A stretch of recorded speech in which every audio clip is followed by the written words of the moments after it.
Welcome into the Triple Threat Show. I'm your host, Jeremy Lapidus. Today is a beautiful Wednesday, August 6th, 2025. We have with me, of course, my two friends and co-hosts, Nolan Jambor and Mehrob Fatemi here. A lot to get into in a busy Wednesday around the world of sports. We're going to cover just about every single sport from around North America. Of course, the NFL is continuing to inch closer and closer to the season. Joint practices all around the league.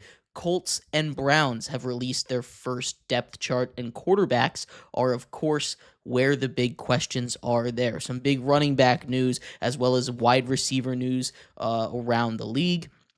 Mehrob's Minute Part 2 is here later on in the show. We'll preview the ACC, who's going to win, who is a dark horse, some Giannis updates, his situation over there with Milwaukee. ESPN has officially acquired NFL Network and Red Zone. What does that mean? As well as Roman Anthony, 8 years, $130 million extension with the Red Sox. We'll talk about all of that as we get deeper into the show. But we're going to start off today with the big roundup around the NFL. We're going to start off, as we should, the most important position in sports, the quarterback position. Right now, with depth charts, the first official depth charts being released from NFL teams all around the country, the Colts and the Browns are where I have my attention placed. The Browns, of course, have one of the more interesting quarterback rooms in recent memory. A four-tiered quarterback situation, as well as bringing in Snoop Huntley very recently this week to add to that already crowded quarterback room. But the depth chart starts with Flacco, then Pickett, then Dylan Gabriel, and Shedeur Sanders is fourth in that depth chart. Now, everything I had heard heading up to this is because it has been the fact that Flacco was going to be the starter with Sanders second. I'm shocked he's down there at fourth, Mehrob. How do you read this depth chart? Because Sanders is going to start, and he's going to be the only quarterback that plays in their preseason game tomorrow. What does this mean? Is it a bigger chance for him to shine and grow, or is he just out there because they need a big name to draw eyes to a Browns preseason game? I mean, it's definitely one of those situations where they're just trying to. I mean, at the end of the day, this is a guy named Shedeur Sanders that was drafted in the fifth round. So, I mean, I'm not saying that they're trying to put him in that place, but I'm saying that they're trying to temper those expectations. If you put Shedeur Sanders in the as the backup spot before their first preseason game, I think it would have brought more buzz, more pressure, and it would have not only on Shedeur Sanders and everything else going on, the quarterbacks around him, but also the front office as well. So I think that plays a little bit of a role into it. That's just me just initially looking at it. That's my initial reaction to it. I'm kind of confused to see wondering why Kenny Pickett of all people is is the backup behind Joe Flacco at the moment. I know it, like, once again, this is before the first preseason game, but this is a guy in Kenny Pickett that I think we're all in agreement that is most likely going to finish as the last guy out, as the guy that gets cut on this roster. Um, when we're looking at Kenny Pickett, he just doesn't have a great career. Hasn't had a great career from his days in Pittsburgh. That's all that needs to be said for anybody out there that's a Pittsburgh Steelers fan. I'm sorry to bring that up, but definitely shocked to see Shedeur Sanders as low as he is. I expect him to be higher, and I expect him to climb the ranks significantly before the regular season begins. I completely agree. I mean, it's just so weird that this you get a guy in Shedeur Sanders who is obviously highly calibrated, is one of the best quarterbacks in the entire college football this draft, this entire season. A guy like Cam Ward, obviously he was the number one, he was the go-to guy, and you gotta get a guy like Shedeur Sanders who is all hype, and he's gonna go first round. He gets drafted not only in the fifth round, and now he's the fourth string quarterback on a team that honestly I thought would be winning the quarterback. I honestly thought he would be the QB too. I for sure thought he would have been ahead of Kenny Pickett, and for sure thought Dylan Gabriel. I had no chance. I really was not believing in respectfully in Kenny Pickett. I don't think he's that good of a quarterback, at least in comparison of Shedeur Sanders. Dylan Gabriel could have been more on or off, but it's just kind of weird that you see a guy like Joe Flacco, who seeing him back in the Browns jersey after in the first time in a few seasons now, it's just kind of cool to see him back there and him kind of running the show. Him mentoring up all these new young guys, especially they with their new addition of Tyler Huntley with their sixth quarterback on the roster. It's a good situation to see with a guy like Joe Flacco being able to mentor all these young bucks, I guess you could say. But it's just kind of crazy, seeing, like I said, Shedeur Sanders, supposed first round pick, fifth round pick, and now not only being, drafted in the fifth round, but being the fourth string quarterback on a team where I really believe he could have been second string at worst. But it'll all work out. He's a great quarterback, extremely talented. You've seen from the stats, he is the best quarterback there in their camp. Besides behind Joe Flacco, he's done better in quarterback in touchdown and interception ratios and passing yards compared to Kenny Pickett and Dylan Gabriel. But I'm not sure. The Browns they're not high on them. Maybe there's something going on behind the scenes or something. But I mean, he's the best quarterback in my opinion there, besides Joe Flacco. He'll win it out eventually. It's just a matter of time. Yeah, I think he's got the most potential, right? He's someone that is going to be at least potentially a very good quarterback in the NFL. The other thing we have to remember here is this is the first depth chart. We haven't seen him really play in any real action. We're going to get to see him tomorrow as he makes his preseason debut. Him and Snoop Huntley are going to go out there. That's going to be a big opportunity for him to rise. This is a time for him to prove that he belongs. As a fifth-round pick, he shouldn't expect to be guaranteed a roster spot. And honestly, we shouldn't expect him to be guaranteed a roster spot. It's not a great start for him to be number 4 in the beginning of the depth chart. But like I said, there's a lot of time to grow. We shouldn't overreact to this too much because like you were talking about, Nolan, he was a guy that was talked about to be a potential first rounder. He, of course, has that name recognition, which is why I'm not concerned about him getting cut. But I think there's a real chance that Shedeur Sanders ends up being the fourth quarterback. I think there's a real chance that the Browns hold 4 quarterbacks on their roster this season just because they can't cut Shedeur. It's something that they cannot do. It's just bad politics. But outside the Browns, there's other quarterback situations going on around the league.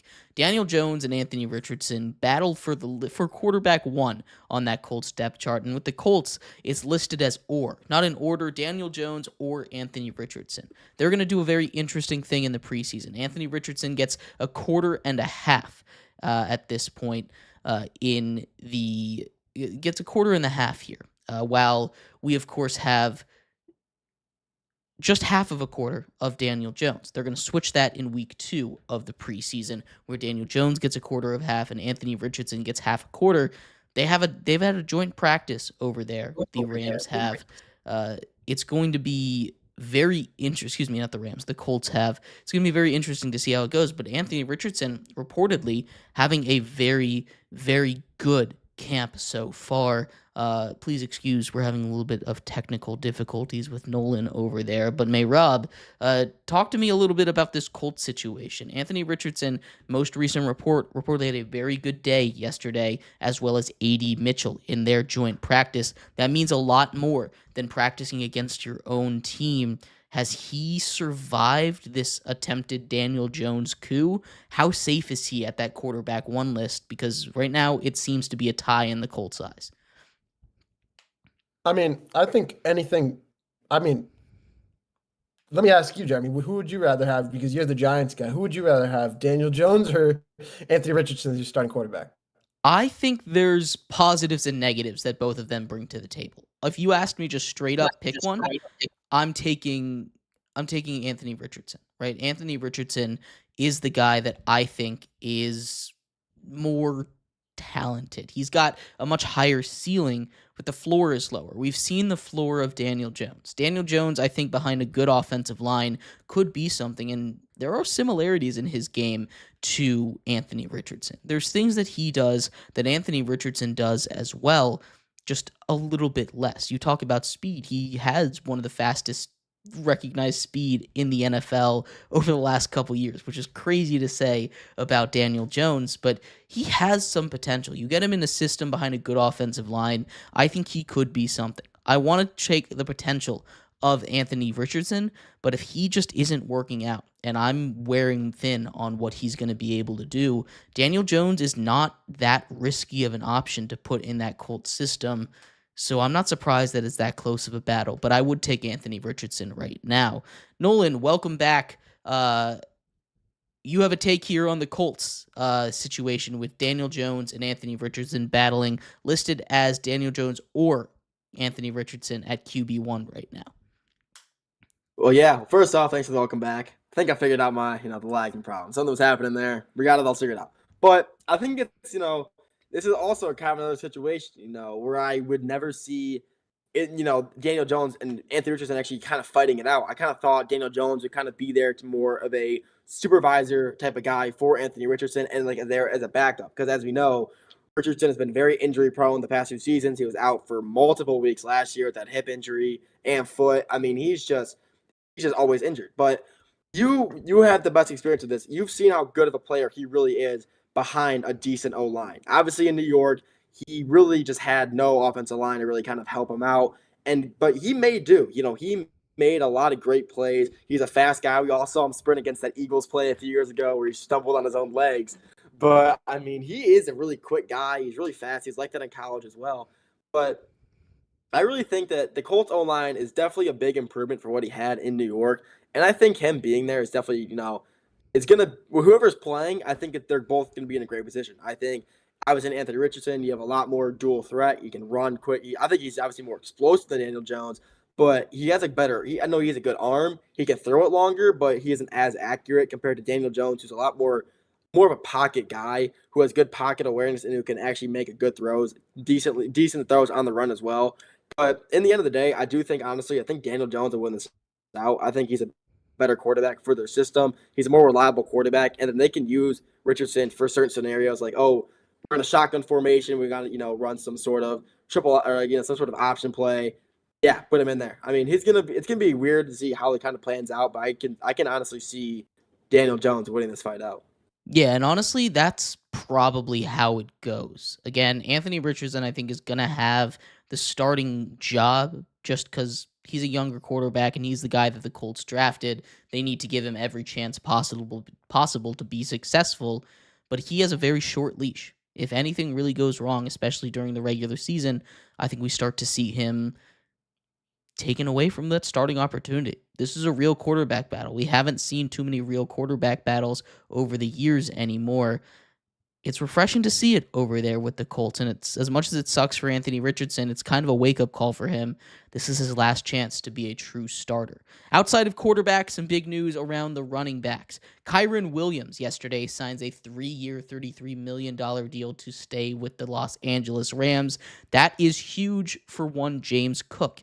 It's also huge for Kyren. He signs $11 million a year. That makes him the 7th highest paid running back overall in the entire NFL. He had a lot of touchdowns last year. He had a nose for the end zone just about like nobody else in the league. He was incredibly effective. He had a lot of touches through Kyren Williams in that Rams offense. Sean McVay loves to get the running back involved. He's a really good back. He's dealt with a couple injury issues, but he's back now. $33 million a year. Underpay, overpay. What do you guys think? I personally love it. This is a guy, like you said, Kyren Williams, a guy that has a nose to the end zone, 14 touchdowns this past season, just over 4 yards a carry. I mean, this is a guy, he's a running back one, kind of burst onto the scene, took his opportunity by storm in 2023 and just kind of ran away with it, kept it going in 2024. Overall, I mean, if you guys play fantasy football, you know how good Kyren Williams is, how good he was for you a couple of years ago and even last year. Overall, I love him. He's going to be phenomenal. He's a phenomenal player, and he's going to be around for a long time. I think the sky's the limit. I think he's going to have a breakout year this year. I think he's going to have an even better year. So he earned every dollar that came in that contract and most likely more in his next contract extension.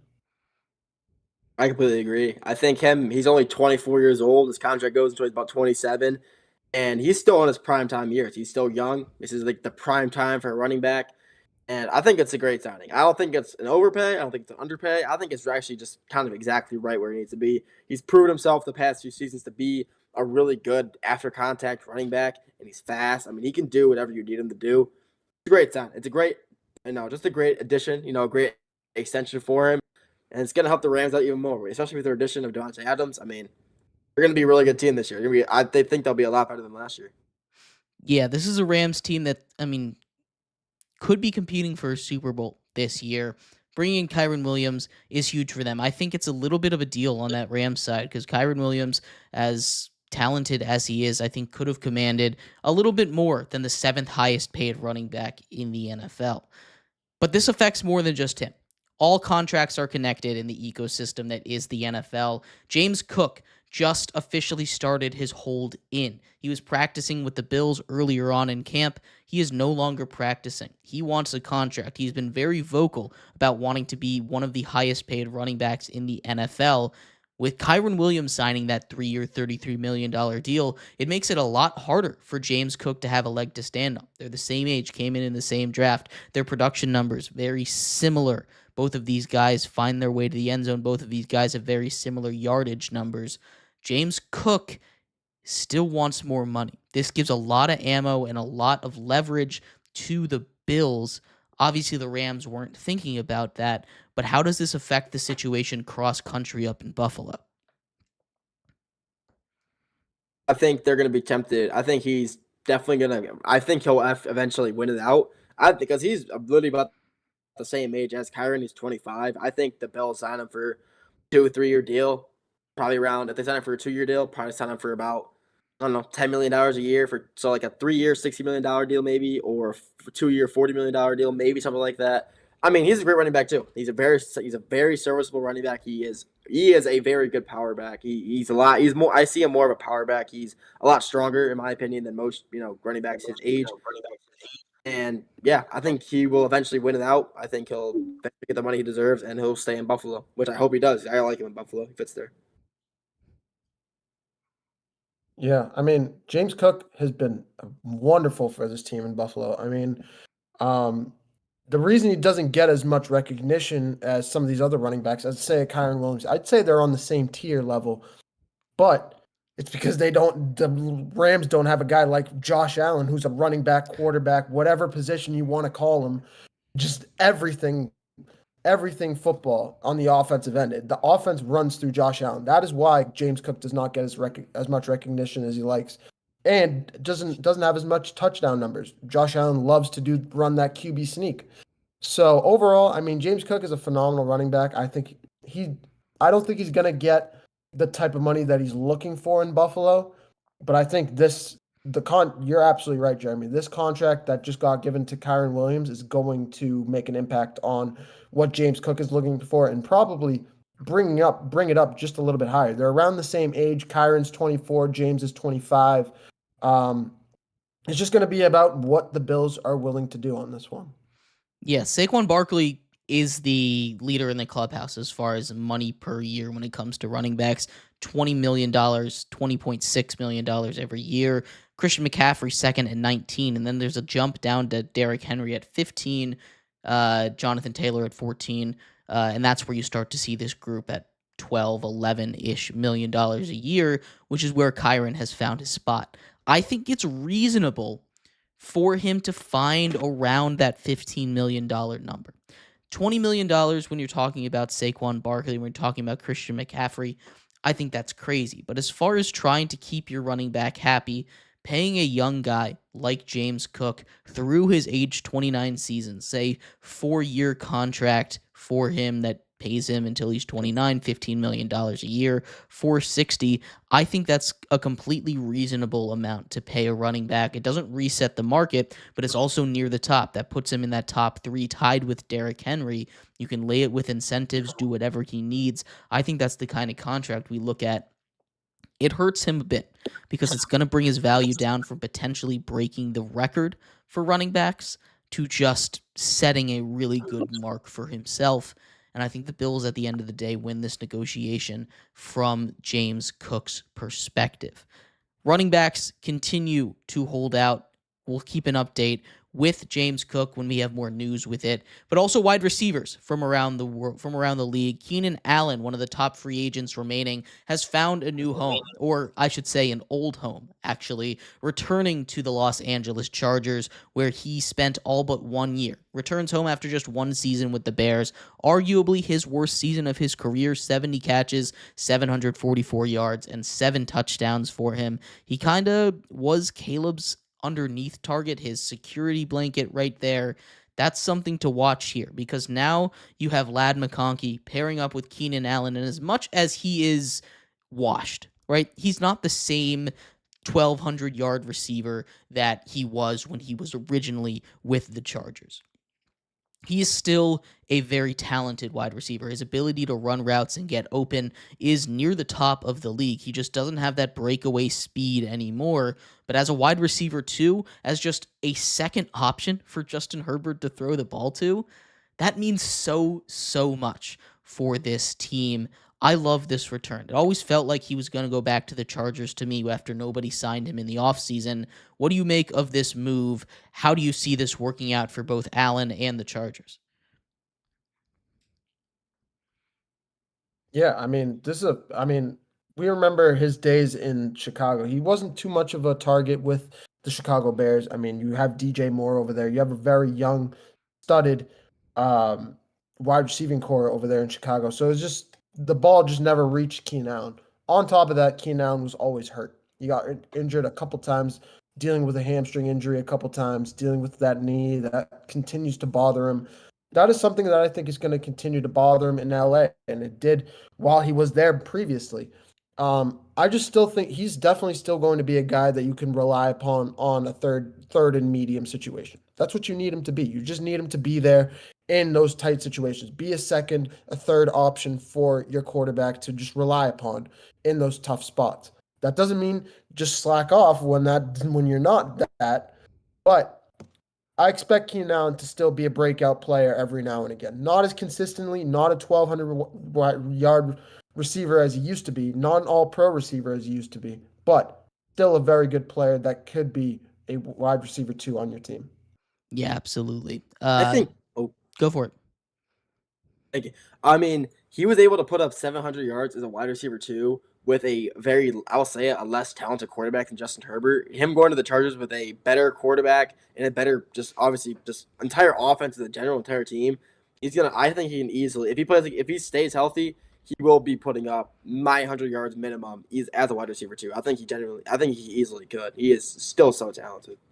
Yeah, at age 33 years old right now, he's going to try and play his first full regular season, his first full season since 2019. He has been dealing with injuries for quite a while, but when he's on the field, he's effective. There's no doubt about that. I think this is an excellent pickup for the Los Angeles Chargers. They desperately needed another target for Justin Herbert to throw the ball to that wasn't named Lad McConkey. They went out and they got Oronde Gadsden, who I really like out of Syracuse, to play tight end.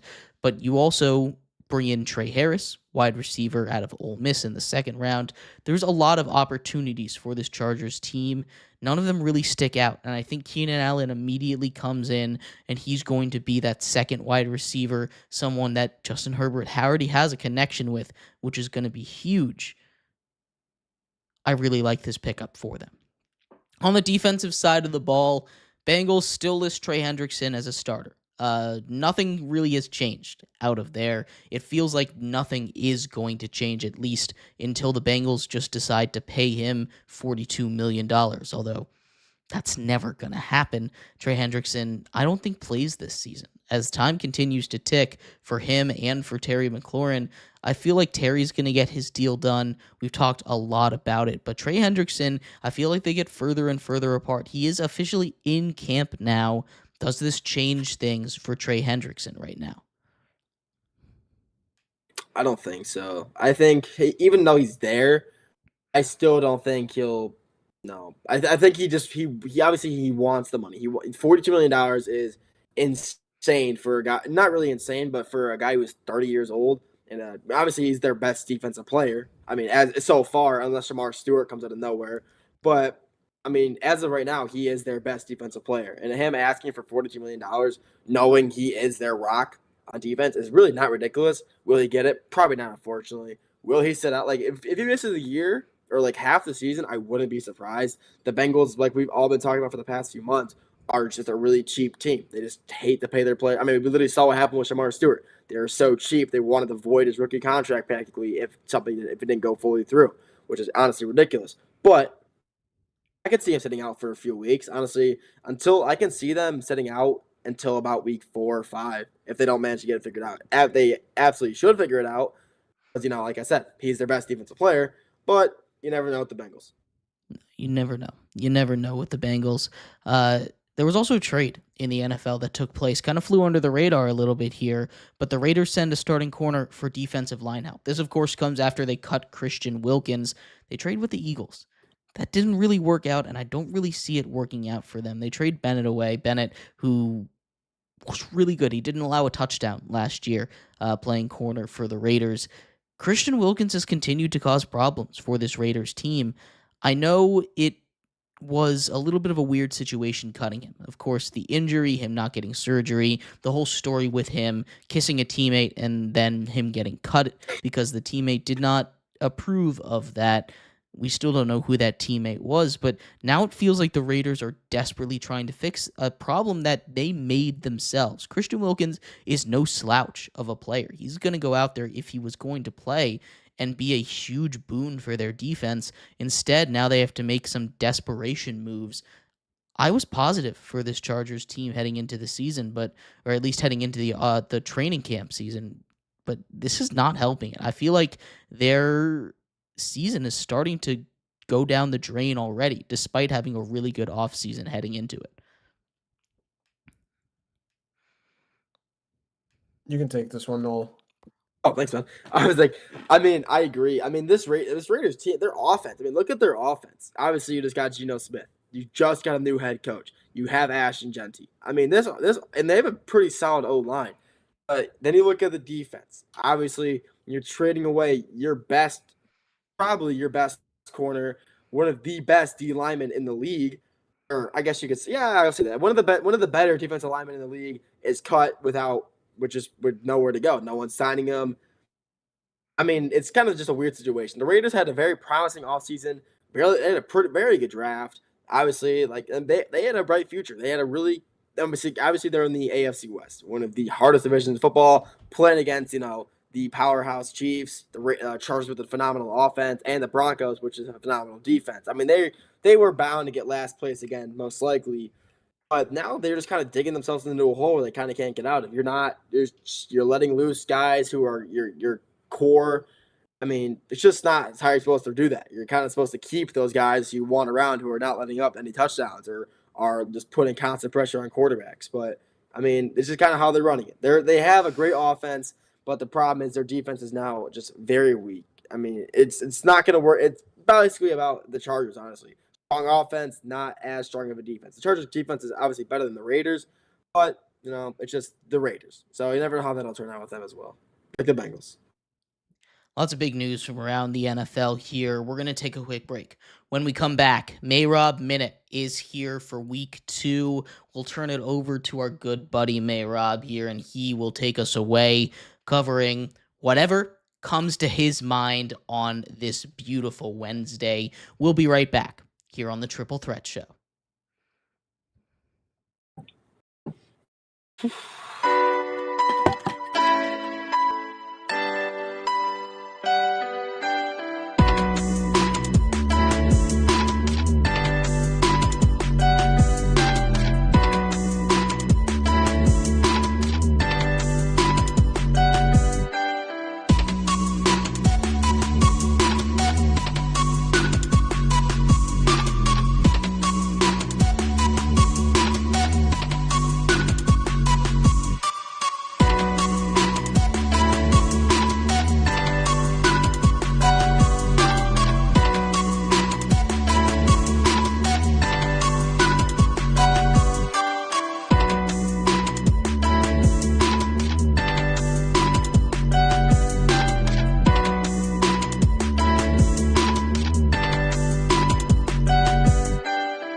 What's going on, guys?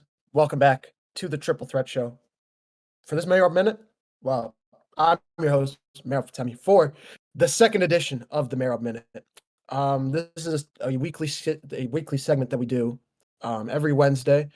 And sometimes we go, sometimes with the sports and political world, sometimes we keep it within sports. Today, we're just keeping it about the UFC. The UFC, as crazy as it is, it's one of those growing sports. A lot of people starting to get into it, especially my generation. I got into it about 3-4 years ago, but it is really growing on all of us. And Dana White has pretty much grown a multi-billion-dollar platform that's here to stay as one of the core 4, or probably now core 5 sports out there right now. But for this Mehrob Minute, I actually want to talk about a specific fight. Hasn't really been announced yet officially by Dana White, but Khabib, one of the legends of the sport, has pretty much confirmed it. Islam Makhachev, the pretty much 2-division champion, or no, one has the lightweight title, former pound for pound fighter in the world, number 1 pound for pound fighter in the world, is officially going up against Jack Della Maddalena and moving up to the welterweight division to face the champion Jack Della Maddalena. Before we get into Islam, let's get to JDM first. We go by JD. That's how he always goes. One of the great fighter in general. Honestly, a sneaky fighter, a guy that hadn't fought for a year until May 10th of this year. Fought for the title against Bilal Muhammad, and honestly, in decisive fashion, beat Bilal Muhammad. The question is, though, for this fight, is he going to be able to take out a guy like Islam Makhachev? As good as Bilal is on the ground, and he beat Bilal at his own game, Islam is another beast. Islam is one of the best fighters in the world, coached by, like I said, legend Khabib Nurmagomedov. If you guys don't know who he is, just look him up. You guys have probably heard of his fight against Conor McGregor. It is one of the most notorious fights in UFC history, and is honestly one of the best fights I've ever seen, one of the most hyped up fights. But his prodigy in Islam Makhachev is looking to get his second belt at the welterweight division, going up 10 pounds. Seems like not a big deal, but that is a big step up, because as you're going up to a next division, these are guys at 165 that fight at 185, 170 pounds. They have to go down to that 165 limit while you're going up. It is a much different game adding weight at a completely new division. It's going to be a new task. It's going to be interesting to see how Islam is able to handle Jack Della Maddalena's striking, because that's what he is. JDM, as good as he is on the ground, which is an underrated part of his game, he's a striker. And the last time we saw a striker go up against Islam in a fight, that was Dustin Poirier. What did Dustin Poirier do? Lasted 4 rounds and busted Islam wide open. Probably hit him stronger and blooded him up more than anybody has in his career, Islam's career, I'm saying. Of course, Dustin Poirier is one of the best strikers in UFC history, but JDM is up there at that level. I really think so. I think it's going to be a really interesting fight. And did I mention that it's going to be in New York City at Madison Square Garden in October? This is going to be a mega fight of probably one of the biggest fights of the year, and I can't wait to see it. Dana hasn't announced it yet officially, most likely because he's still building the rest of the card. But this is a fight that we've all been anticipating ever since we heard Islam's ready to move up, and I think it's going to be an unbelievable fight come October. That's your Mehrob Minute, and we'll be back soon for more UFC news for sure moving forward.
Welcome back to the Triple Threat Show. If you're just tuning in, we just finished going over the Mehrob Minute, covering some UFC potential huge implications as far as fights coming up with Mehrob. Of course, I am your host, Jeremy Lapidus, joined by the aforementioned Mehrob Fatemi and Nolan Jambor over there.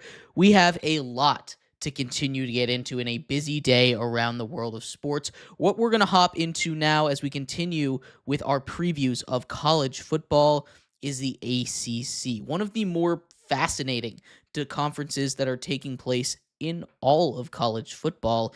This one feels like it's set. Clemson feels like the best team in this conference by far. They're a national title threat. You can't really say that about any other team in this conference, but the battle for second place, that is where this is going to be really interesting because there is a whole jumble of teams behind them. You talk about Duke that just brought in Darian Mensah, the transfer quarterback from Tulane. I think he is going to be a pro quarterback one day, and I love what he brings to the table. That's going to be a dangerous Duke team. Louisville continues to be incredibly solid. They were a near playoff team last year. If they hadn't choked a couple games away, they're going to be really good again. Virginia Tech, maybe this is finally their year. They had their media day today, and they finally brought in a couple of good pieces. Coach Brent Pry over there is going to continue to build this program. SMU, a very interesting team. Of course, they made the playoffs last year. They bring back a lot of production from last season and a lot of success going forward, a lot of money in that program from their donors. Georgia Tech, you want to talk about returning production. They bring that back, their quarterback and their running back in what was basically a running-only offense last year. They're going to be very dangerous. Syracuse, building something up there with Coach Brown. I like what they've done. They had a lot of transfers. Very curious how that's going to go. Of course, the two big names that we haven't gotten to yet, Miami. They bring in Carson Beck after losing Cam Ward. Carson Beck also projected to be a first-round pick in the NFL draft. Can Miami repeat the magic with an improved defense? And then UNC. Two big names, Bill Belichick and Gio Lopez. Gio Lopez, the transfer quarterback, one of the big prizes of the transfer class from Bill Belichick. That number's over 40. These are all teams that could have big seasons, that could become second or maybe even challenge challenge Clemson. I got my orange teams mixed up. Challenge Clemson for the top of the ACC. A lot of different ways this could go. How do you see some of these how do you see some of these teams behind Clemson turning out? And how many teams do you think the ACC gets into the playoff this year? Good amount.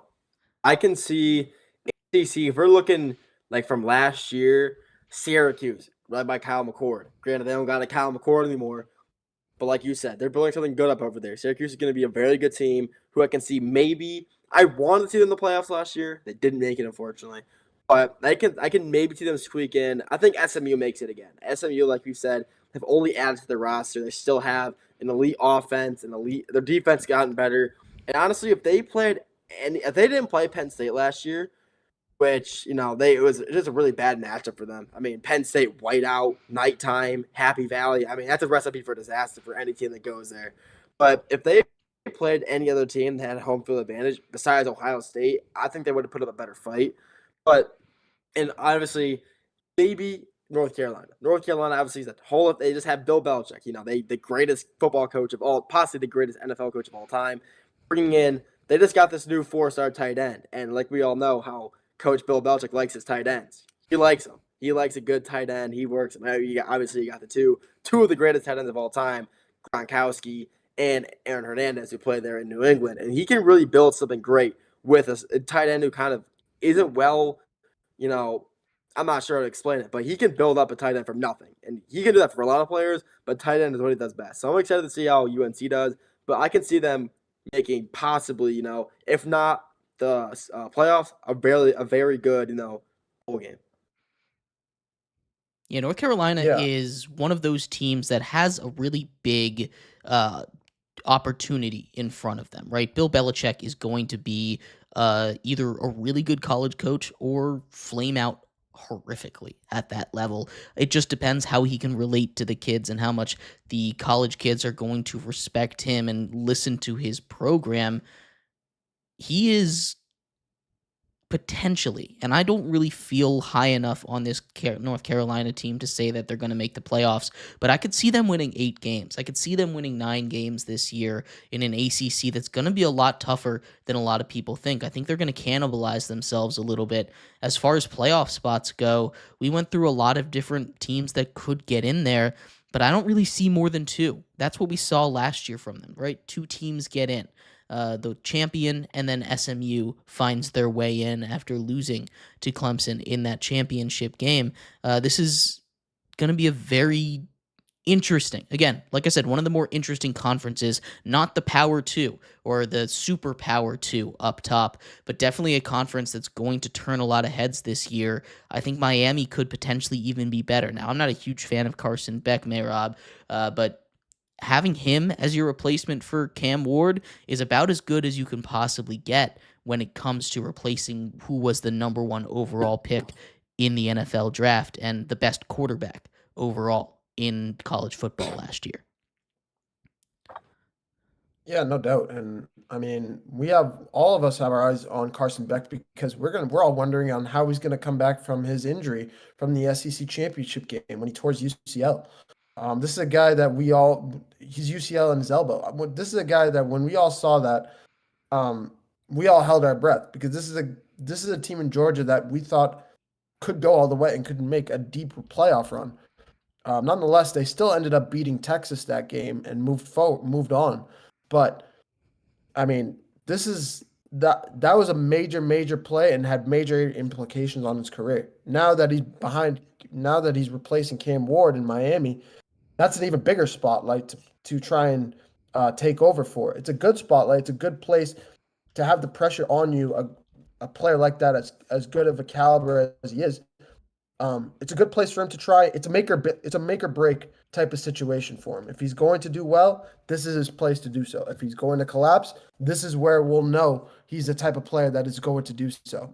So I mean, he has all the ball is in his court on how he's going to handle this situation. I think he's going to do phenomenal. I have hope in Carson Beck. I actually really liked him when he was with Georgia. I think he's just going to continue to grow from it. I think he's going to be a really good quarterback in Miami. 2 other teams that I brought up that I really like, maybe as just a sweetheart team for me more than any real threat when it comes to winning the ACC or being a challenger overall. We're talking about Louisville, of course, and Duke. I already talked about Duke. Darian Mensah is one of my favorite players in college football. I love what he brings to the table, a transfer from Tulane, someone that I think is going to be very highly picked in the NFL draft. Reminds me a lot of Jordan Love with the way he plays. Louisville is also a sweetheart team of mine. They bring in Miller Moss to be their quarterback. He was, of course, a transfer. He's been all over the place. He finally gets his chance to start. He's been very close to starting in a lot of good situations, but now he goes to Louisville, is going to replace second-round pick Tyler Shuck. That's still a very, very good team. You have a lot of returning production and a lot of really interesting transfers as well. Louisville likes to build their team through the transfer portal. They have a lot of starters coming in through the transfer portal. Those 2 teams, I don't necessarily think are going to be the best, but I think they're going to be some of the most fun to watch in the ACC. And if they get hot, they could take out any given team on any given Saturday. That's the fun of college football, and I think these 2 teams are going to be really, really interesting to watch. Yeah, I agree. I love seeing, Louisville, seeing a guy like Miller Moss transfer, move around, playing at USC, playing all around the country. And USC is well known to have one of the best, offensive systems in the country for the college level. And him coming to Louisville, kind of where they have, more, I don't know, definitely not an offensive scheme like USC, but they have plenty of talent. They have a receiver. They have a guy like Chris Bell, a guy like Colin Lacey. I mean, they're a good squad. They have good potential over there. Not like USC, but they have the players to make them a very fun team to watch. Will they make the playoffs? Maybe. But I don't see that, the ACC is not going to be, a walk in the park this year. This is going to be a really competitive ACC. And this will be, like I said, it's going to be hard. It's not going to be easy way to making the playoffs like the former, just win, your few ACC games they were never really competitive. ACC football now is pretty good. This is like you've said, They half this conference is going to be playoff caliber teams. So this is going to be a fun team to watch. Obviously you're not going to get no Lamar Jackson out of half these guys, but it's going to be a fun team to watch, and definitely going to keep an eye on them come towards the end of the season, see how they do. When we're talking playoffs here, and I guess that's kind of the culmination of all of this, obviously Clemson is getting it. I think we've kind of just skipped over Clemson, but getting to Clemson here, they're arguably the best team in college football right now. You talk about Dabo Swinney finally using the transfer portal, bringing in some of the best defenders from around the nation. He is going to build a very, very talented team over there, and he already has. They are going to be top 5 starting off the season. Arguably, again, the best team in the nation. How real is Clemson's chance at winning not just the ACC, which I feel pretty confident in having them lock it up, but them winning the whole thing, the national championship, the playoffs? What kind of percentage chance do you put that at for Clemson? What are your expectations for them this year? I mean, I have decent predictions for Clemson. I think they're going to do really well. I could see them going. I don't think Dabo Swinney's right when he says they're going to go 16-0. I don't think that, but I do think they're going to go have about 10, 11 wins. Be up there. I don't think they're going to be in. They'll be around mid to top. They'll be to around the 10 to 20 mark of the top 25. I don't think they're going to crack. I don't think they're going to crack the top 10. But I don't think they're going to slip under the top 25 either. I think this is a really good Clemson team. I think the SEC in general is really loaded this year, and we're going to see more SEC teams than ever this year. But I think Clemson will be there. I really think so, and I think they'll sneak into the playoffs as well. That's my prediction. I could see that. Their schedule, I'm looking at their schedule. Their first game of the year is LSU. I mean, that's a pretty rough way to start your season. But looking through their schedule, besides their fellow ACC games, they got a few pretty walk in the park games. You got a game against Troy, you got a game against Furman. Florida State could be a questionable team. Who knows how good Florida State's going to be this year? But they have a good team, like you said. This is one of the best teams Dabo Swinney's produced since the Trevor Lawrence era, since 2016, 2017. This is a really good team. Cade Klubnik is one of the best quarterbacks in college football. He will be this year. I mean, they have a lot of offensive talent, and I'm excited to see how they do. Their defense is kind of their strong suit. They were known last year for a very strong, hard-hitting defense. Linebackers were great. DBs were just phenomenal lockdown defenders. I'm excited to see how they do this year. I think this year they will make a playoffs again. I think this year, if they play their cards right, they can finish easily top 15 minimum. I think they can be, if their ceiling this year will be a top 8 team. Floor is top, like ceiling is definitely a top 7 team. Floor top 15 at the worst. They're going to be a really good team this year. I'm excited to see how they do. And I think both of you guys are lowballing them, honestly. You talked about Cade Klubnik there, Nolan. He is, I think, the best quarterback in the nation right now. He's going to go out there and he's potentially going to win the Heisman this season. He has a lot of weapons. Like I said, this is a very good Clemson team. They're starting off based on the coaches poll at number 5, and I think there's a real chance they win the national title this year. We haven't had a real ACC threat come out since Clemson with Trevor Lawrence, right? This feels like a team that is different from the Clemson teams of past. Dabo Swinney's got a really good squad. He knows how to coach them. And I think floor is top 10 team for them, honestly. We're talking about you guys putting the ceiling at top 15. I love this Clemson squad. Maybe I'm higher on them than some other people, but I think out of any team that we've talked about so far, they're a top 3 team in all of college football for me, next to Texas, next to Penn State entering the season. I think that's the kind of company that they're keeping with Clemson right now. Outside of that, who else can catch Clemson? I think there's one, maximum two ACC teams that make the playoffs. Clemson is a shoo-in. They're going to win. They're going to make the playoffs. I feel very confident in saying that. Outside of that, you can talk me into SMU. You can talk me into my dark horses, Louisville and Duke. But I think the safe bet to go with is going to be Miami. We talk about bringing in Carson Beck, replacing Cam Ward. I like the changes that they've made to that defense so they won't just have to score every single drive. I think Miami is that second team, but they're going to have to sneak in. They're going to have to be that team that finds a way in the back half because the committee's not necessarily going to respect the ACC unless it goes on some crazy run. So I'm taking Miami potentially to be in that room for last two playoff spots outside of the shoo-ins that go there. But I think the ACC might only have one playoff spot right now this season. Ooh. Yeah, I mean, that's just the legitimacy of what's going on with how good the SEC is, and you let it out. You explained it perfectly, Jeremy. I just think the SEC is so good and so loaded overall. You could say realistically that 7-8 teams could make the college football playoff this year from the SEC, if not more. 8 to 10 teams. You could legitimately say that. That is how good it is. Overall, I think UNC is going to have UNC is probably the dark horse team. I'm not ready to say they are going to make the playoffs, but they're a dark horse team that everybody's going to be watching.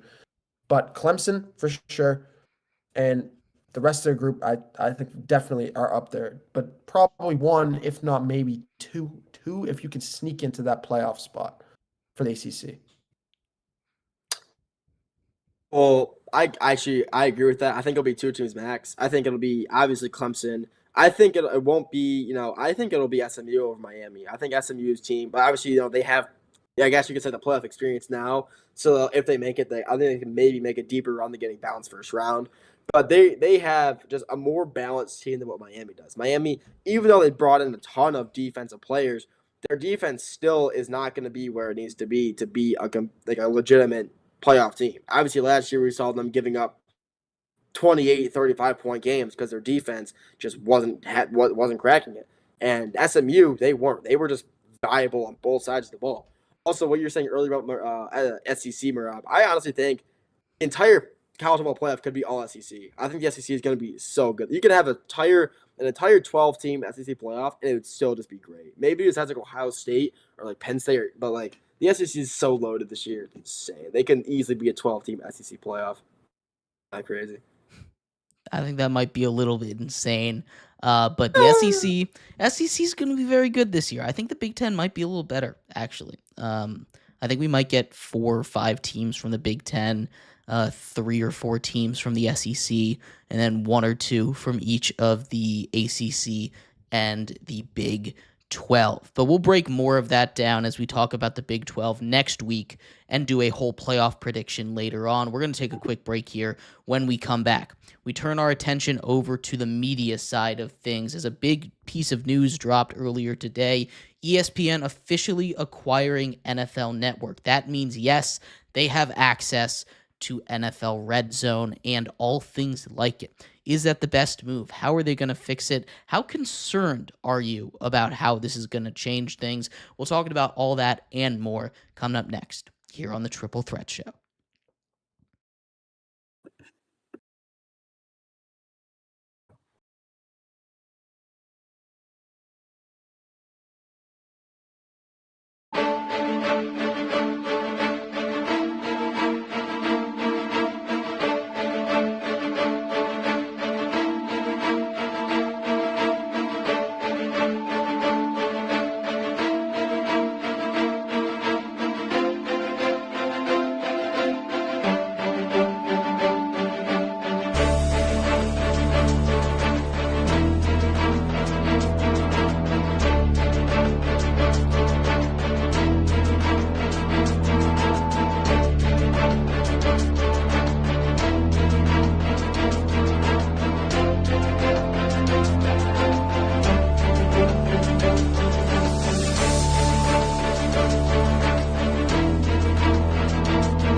Welcome back to the Triple Threat Show. We are your hosts, Jeremy Lapidus, Nolan Jambor, and Mehrob Fatemi. If you're just tuning in, make sure to go check us out everywhere around the internet. Wherever you get your podcasts, that's where we'll be. We're also on YouTube at 3 Threat Show. We are on Instagram at Triple Threat Show. We are on TikTok at _Triple Threat Show. And of course, you can find us on Twitch at 3 Threat Show. Check us out everywhere. Give us a follow. We appreciate all of you guys sticking around, hanging out with us, talking some sports here. But we're going to take a little bit of a dive into the media side of things here. There are some big news in the works, especially surrounding NFL Red Zone. ESPN has officially agreed to merge with NFL Network. NFL Network, of course, was the provider of NFL Red Zone, one of the most perfect football programs out there. Scott Hansen, 7 hours of commercial-free football, right? It's beautiful. There are positives to this. There are also negatives, as a lot of people have pointed out. I'm not sure if ESPN is going to keep that commercial-free. I don't believe they will, honestly. That's something to keep an eye on. That's something that just would ruin the whole format. But we just finished talking about college football, and one of the interesting things that ESPN just came out with was talking about is a potential red zone for college football, which would be amazing. Red Zone has confirmed, or the NFL has confirmed, that since ESPN has access to Red Zone, they now have the ability to do Red Zone for other sports. College football, of course, would be the most applicable there. On a very busy Saturday when all these action is going on, ESPN has the rights to a lot of these teams, of course, with their ESPN Plus deals that they have with all of the smaller teams around college football, a lot of the major teams around college football. This is going to be huge for them. I'm a big fan of what that looks like. Is that something that would be rolled out right away, and how does that look? What do you make of a couple of these news coming from ESPN and NFL Network officially joining forces? Fortunately, want to go? You're good. Cool. Unfortunately, the college red zone that probably wouldn't come out for at least 2 years. Unfortunately, there's always something that goes on, like, oh, we got to sign paper, because first off, you got to find the right host or hosts. You got to go all through the extensive paperwork, all the extensive legal stuff. So that always takes forever. So unfortunately, that probably wouldn't come out till like the 2028 season, right? Maybe 2027. But I mean, honestly, I'm happy with this. I'm actually kind of happy ESPN bought it, even though it won't be commercial free. We already got a preview of what that was last year towards the end of the season when Scott Hansen said the infamous line, "Welcome to 7 hours of football." He didn't say the commercial free, and then they started playing ads, and everybody was really mad. It was pandemic. It was pandemonium. But I mean, we've all seen it. It probably won't be commercial free because we also know ESPN also likes to make their money, which is fair enough. They've got to make money somehow. So at the end of the day, it's still football. I mean, I don't care. If I'm watching 4 screens of football at the same time, I can't really complain. So I love the purchase, especially if we do get college football. It'd be awesome. I love it though, straight up. Like, I think it's a great buy. I think it's gonna, possibly. I think it'll bring in more people, especially if they manage to get college football. They'll start bringing in more viewers, more customers. So I think it's a great purchase for ESPN. Yeah, I really think so too. I mean, it's tough to see NFL Network let it go. Red Zone since I've started watching football. I always remember every Sunday watching Red Zone on NFL, and then you had to go to the specific NFL Red Zone channel, and it was always there. It was the NFL Network's own thing, and it was always awesome to see. But now it's just time for things to move on. And ESPN, the conglomerate that it is, it continues to suck up all the big time sports programs going on. It has rights to UFC right now. It just acquires the NFL Network. It recently acquired NHL a couple of years ago. It has baseball as well, basketball, of course. It's notorious across the board.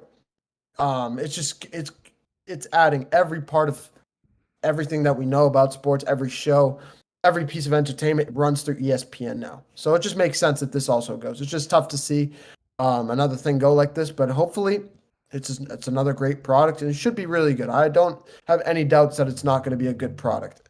It's just going to be about how does it all look? How is it all going to shape up? Is there going to be a new host? We need Chris Hansen. At least bring back Chris Hansen, please, please, please. ESPN, just bring back Chris Hansen. You got to bring back Chris Hansen. It's just a little worrying because all of this came out, and this is not huge news, of course, but all of this came out right after the ESPN Sports, the ESPN Sports app, the fantasy football app, changed the whole layout. I just showed up on my phone one day. It was disgusting and purple, and nothing against purple. We love purple here, right? Half the color of this show is purple, right? Shout out Triple Threat Colors. Shout out JMU, right? We love purple, right? But that was not the right answer. They changed the whole layout. They made it look more like Sleeper. And again, this is not too big of a deal at the end of the day. But one of the things that ESPN likes to do is just overly change things. Sleeper's not very good UI. I don't like it. Just throwing some shots out there. But there's going to be changes. There's going to be massive changes. I don't think it's going to be huge right away, but don't mess up Red Zone. Please. That's the whole point of this segment, really. We need it. We need it to stay the same. I need to be able to turn on football like that. It's the easiest way to watch all of the big things. You got your favorite team on your second screen, but Red Zone over there on the other screen, so you don't miss any of the action. It really lends itself to football. I'm curious if they're going to try it with other sports, because I know baseball tries to do it with their big inning. And as good as that is, it's baseball. It doesn't necessarily work when you're watching 4 or 5 baseball games at once. It's kind of tough to do, and they're switching sound around. Basketball, also constant action. Hockey, constant action. It's hard to cut in and have it work at the right time. But football, there's lots of stoppages in the game. You can find your way to get to a starting and ending point of each game instead of just cutting away in the middle of a play. I think college football is really the big takeaway here. They're going to change it. Hopefully they don't mess it up too much. But as long as college football gets something like this, I think overall it's a win for the sports community, because that would be amazing. Saturday Red Zone, Sunday Red Zone, back to back. I can't think of a better way to spend the weekend right there. Just rotting away on the couch, of course, as all human beings were meant to do. Real quick, before we go on to our next segment here, we do have some Giannis updates as well. Came out a couple of days ago. We had a report from ESPN talking about Giannis. Mehrob, take us through what's going on with Giannis as he continues his saga of will he, won't he with the Milwaukee Bucks. Yeah, so it's looking like Giannis has solidified himself not solidified, but it's Shams reporting a couple days ago that no news has come out about Giannis. No good news, no bad news. He has not moved an inch on where he wants to do. Does he want to stay with Milwaukee? Does he want to leave? Nothing has come to terms, and it's been almost 2 months since free agency has begun. Overall, it's something that the rest of the NBA is looking to find out. We know that Giannis is upset at the way that the Bucks handled the Damian Lillard situation. We know that he's upset at the way they handled the Brooks Lopez situation, and they've already given Brooks Lopez's number to another player already. Overall, he just doesn't like what ownership has done. He doesn't feel that they've treated him well. They feel like they have, and at the end of the day, he feels like the team is not built to compete for a championship. That is what he's said multiple times. He wants to compete for a championship. He wants to be competitive. This is a guy that hasn't made it out of the first round in 3 years. He hasn't sniffed a conference final since the year that he won the title in 2021. So Giannis has a little bit of things to be upset for, and it's valid. But overall, we're still waiting to see what his final decision will be. Nothing yet, but hopefully soon we'll see some indications of anything that things are changing. He was one of the last big domino pieces to fall in what's been an incredibly active NBA summer. The league year officially started on August 2nd. So just a couple days ago, we saw Luka sign his contract. We saw De'Aaron Fox sign his contract, right? All of this went on earlier this week. When that league year began, it felt like that was the time for Giannis to make his decision. Like you said, he still hasn't made a full decision, but some of the comments he's made, and he's made threats like this in the past, this team needs to be competitive. I'm only going to stay here if they build championship contenders, but it feels more real. It feels like people are waiting for him to just put the hammer down and say, hey, I want out. I don't think he's ever going to do that. I think the teams just need to come to Milwaukee, need to say, hey, this is our offer. You can't refuse it. That's what it's going to take. Giannis is a top 3 player in the world right now. I don't think that's too crazy to say. He is maybe the second best player in the world right now, just behind Jokic. This is a guy that is going to command a biblical trade package, something that we have never really seen. And we've seen massive trade packages, right? But Giannis is going to command something that I can't even start to put together. The Bucks aren't going to trade him for pennies on the dollar like the Mavs did with Luka. It's going to take a lot, especially with all of these teams, knowing he's relatively unhappy with his situation. I'm curious how much it's going to take. It's going to take a lot of first-round picks, maybe 10 second-round picks, and of course you have to match salary in the NBA. So it's never, ever easy to do, but we'll keep you updated as things continue to develop with Giannis and the NBA offseason. We're going to take our final break here. When we come back, big news around baseball. Roman Anthony signs an 8-year, $130 million contract today to stay with the Red Sox. Team option 2034. We'll get into the meaning of that, how that contract looks for Roman Anthony and the Red Sox. That's all coming up next here on the Triple Threat Show.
Welcome back to the Triple Threat Show. We are your hosts, Jeremy Lapidus, Mehrob Fatemi, and Nolan Jambor over there. If you were just tuning in, we just finished going over all the biggest news from around the world of sports. Go check us out anywhere you get your podcast. But we're going to finish up our show here today, talking maybe the biggest news of the day so far, Roman Anthony. Roman Anthony, the number 1 prospect in baseball, has officially signed long-term with one Boston Red Sox. This is massive. And not only is it massive in the fact that you lock up a young star until 2034 when there's a team option, but the fact that it's such a discount. 8 years, $130 million. That is Kyren Ruiz level money. We're not talking about Kyren Ruiz when we're talking about Roman Anthony, right? This is huge. You have him locked up through at least 2034 when there's a team option. There's a chance with incentives for him to get up to $230 million, but $16.25 million a year for a guy who is, ever since the Rafi Devers trade, been a really, really consistently great hitter already at just age 21. That is a steal. And there's a little bit of what feels like malpractice to me from Roman Anthony's side of things, because he could have commanded so much more money. You look at the contracts of Bobby Witt and Julio Rodriguez, what they got before they really broke out. it was more money than this, right? We're talking, despite it being a couple years ago, nearly $200 million for both of those guys, and more personal opt-out years. So much team control is another big part of this, not just the finances, but the fact that the Red Sox have him as a team option in 2034, not a player option. That gives them so much room to play around with things. Mehrob, a resident Red Sox fan here, break down this situation here. Let's talk about Roman Anthony, a long-term Red Sox face of the franchise, potentially. Potentially. This is a guy in Roman Anthony that's really burst onto the scene. Like you said it best, Jeremy. Burst onto the scene right after the Rafael Devers trade when they needed him most, and he showed up in a big way. 21 years old, just got called up, 3 months ago now, at the early parts of June. Just got called up very recently, but has only played 46 games, but he's hitting 283, 2 home runs already, 19 RBIs. Just a great big-time player that the Red Sox just really needed to lock up. This is finally we see the Red Sox give out money to a young player. And I've already seen rumors or jokes of, oh, they're going to trade him in 2 years for some garbage, a first-round pick and a second-round pick. I don't think this is one of those situations. I really don't think so. This is a guy that definitely could have commanded more money. You get it on a big-time discount, $16.5 million a year, 8-year extension. He will be a free agent when he turns 30 years old, if the Red Sox let him. But this is a guy in Roman Anthony that's taken has really embraced the Boston market. Boston market absolutely loves him right now. And I think he's here to stay. I think he loves Boston. I think Boston loves him, and I really love what he's done. How much he's really contributed to this team, because this is a team that is also on a casual 7-game win streak, one of the hottest teams in the MLB, outside of probably the Blue Jays and the Brewers. The Red Sox are easily one of the best teams in the NBA, or in the MLB. I keep saying the NBA. I apologize. Across the board, I really love this pickup. I think he continues to grow that young core over there with Rafaela, with Jarren Duran, even though there's some trade rumors there. Across the board, I really love this pickup, and I think Roman Anthony's here to stay. Yeah, one of the big things about this is that Kate takes it through arbitration, right? He gets a pre-arb contract, which is huge. You don't generally see a lot of these guys as they want to hit free agency. We've seen the money that you command when you hit free agency. You say something about Juan Soto, $760 million. Shohei Ohtani, $700 million. These stars, these top-tier players, when they hit free agency, they're going to command that. Now you get to take him through his prime, through his best years as a Red Sox, as long as he isn't, traded away or anything like that. But this is, again, a steal of a deal. You get a guy that is the far and away number one prospect in baseball right now, is already producing at a major league level, isn't perfect. He swings and misses a lot on secondary pitches, but at just age 21, everything else that he's done, I'm not super concerned about it yet. Now, if that continues, maybe then we have a little bit of a concern, but getting a pre-arbitration contract done, and again, getting it at such a discounted rate is just insane. And honestly, I don't know how this happened. I don't know how Roman Anthony's agent and his advisors let this deal go through, because they really could have gotten so much more. Yeah, they really could have, honestly. I mean, for how good of a player he is, for how young of a player he is, and how well he's been playing the past 2 months since he's getting called up, it's kind of crazy that he only got $130 million. We're still acting like $130 million isn't, generational wealth, but still, I mean, for a guy of this caliber, he should have made at least, I don't know, 250 minimum. I mean, maybe 200. I'm not really sure. Around there, I'd say around between 200 and 250 million dollars is where he realistically could have ended. I mean, is basically a rookie. He just got called up, so I mean, he's great. I mean, this Red Sox team is going to be good for a while. obviously Jaron Duran, one of their really good youngsters as well. Obviously, you have Alex Bregman, who you guys just brought in. I mean, he's been playing great for you guys all year. I mean, this Red Sox team, your bullpen just as good. Garrett Crochet, who is a Cy Young candidate right now, just picking up Dustin May as well from the Dodgers. I mean, this Red Sox team is going to be good not only this year, like we've been saying, like Mehrob just said, 7-game win streak, just most likely came to an end. I believe they just lost to the Royals, but still one of the best teams in baseball right now. I mean, they're going to be a great team throughout the rest this season, the postseason, and for years to come. This is a very young team with a lot of potential. And honestly, if Roman Anthony keeps playing the way he has been, they will be World Series favorites next year or 2 years coming.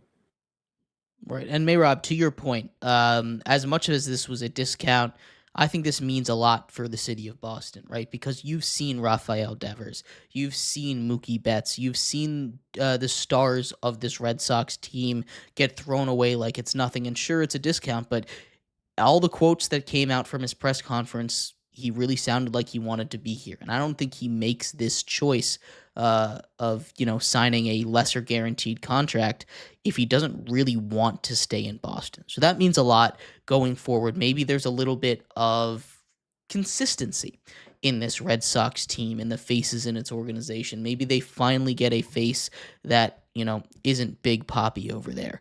It's been a long time since they've had a new face of the organization. We'll have to see how long this lasts.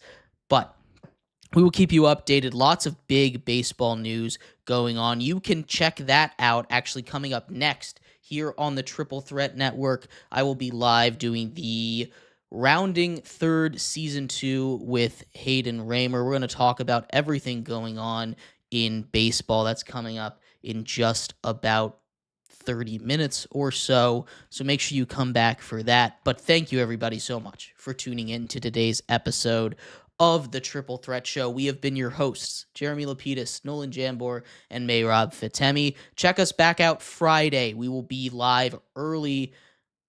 Check us out then. Y'all have a good one. Bye-bye.